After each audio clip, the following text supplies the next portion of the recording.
भारत और पाकिस्तान के दरमियान साल की पहली और आखिरी गर्मागर्मी एक ही शख्स के नाम रही। पाकिस्तान में कैद फॉर्मर भारतीय नेवल ऑफिसर कुलभूषण जाधव, जिन्हें पाकिस्तान 10 अप्रैल को RAW का जासूस करार देकर फांसी की सजा सुना चुका है। भारत का दावा है कि जाधव बेकसूर है। 18 मई को भारत की जानिब से इंटरनेशनल कोर्ट ऑफ जस्टिस में शिकायत पर ICJ ने मामले की आखिरी हियरिंग होने तक जाधव की फांसी को रोक दिया। 25 दिसंबर को भारत की दरखास्त पर पाकिस्तान ने जाधव की वालिदा और बीवी को इस्लामाबाद आकर उनसे मिलने की इजाजत दी। गुडविल जेस्चर की उम्मीद से की जाने वाली इस मुलाकात ने दोनों मुल्कों के बीच कड़वाहट और बढ़ा दी। भारत ने पाकिस्तान पर मुलाकात की तमाम शर्तों को तोड़ने जैसे इल्जामात लगाए। पाकिस्तान ने सिरे से इन इल्जामात से इनकार किया। इस इशू से पैदा होने वाली तल्खी जो खानदान के साथ बर्ताव के सबब और बढ़ी।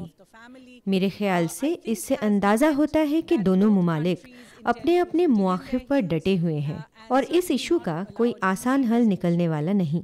मई में अपने शौहर पर धोखे से पाकिस्तान ले जाने का इल्जाम लगाने वाली खातून उज़्मा अहमद की वापसी में मदद पर भारतीय हुकूमत ने पाकिस्तान की तारीफ की। पाकिस्तान के विदेश मंत्रालय ने भी हमारा बहुत सहयोग किया है। तहम सितंबर में यूनाइटेड नेशंस जनरल असेंबली जाकर दोनों मुल्कों की जबान फिर सख्त हो गई।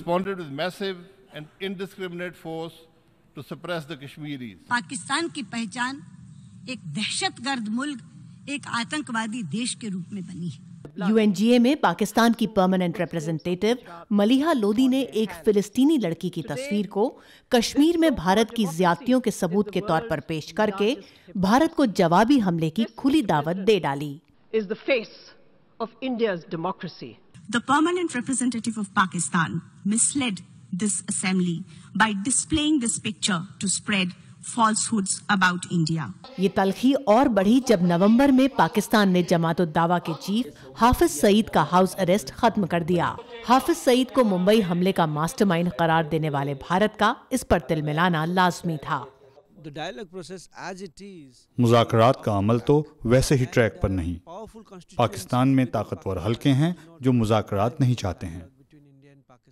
दिसंबर में भारत के प्राइम मिनिस्टर नरेंद्र मोदी ने पाकिस्तान के खिलाफ एक नया ही मोर्चा खोल डाला जब उन्होंने पड़ोसी मुल्क पर गुजरात इलेक्शंस में दखल देने का इल्जाम लगाया। इंडिया के सियासी जलसों में पाकिस्तान को हमेशा एक कुर्बानी के बकरे के तौर पर इस्तेमाल किया गया है। गुजरात के इलेक्शंस में इसमें बहुत ज्यादा इजाफा उस वक्त हुआ जब प्राइम मिनिस्टर ने साबिक वजीर आजम पर पाकिस्तान से मिली भगत का इल्जाम लगाया। मेरा ख्याल है हमने इससे पहले ऐसी बयानबाजी नहीं देखी है। ये साल भारत की फॉरेन मिनिस्टर सुषमा स्वराज की मेडिकल वीजा डिप्लोमेसी के लिए भी याद किया जाएगा, जो उन्होंने ट्विटर के खुले मैदान पर खेली।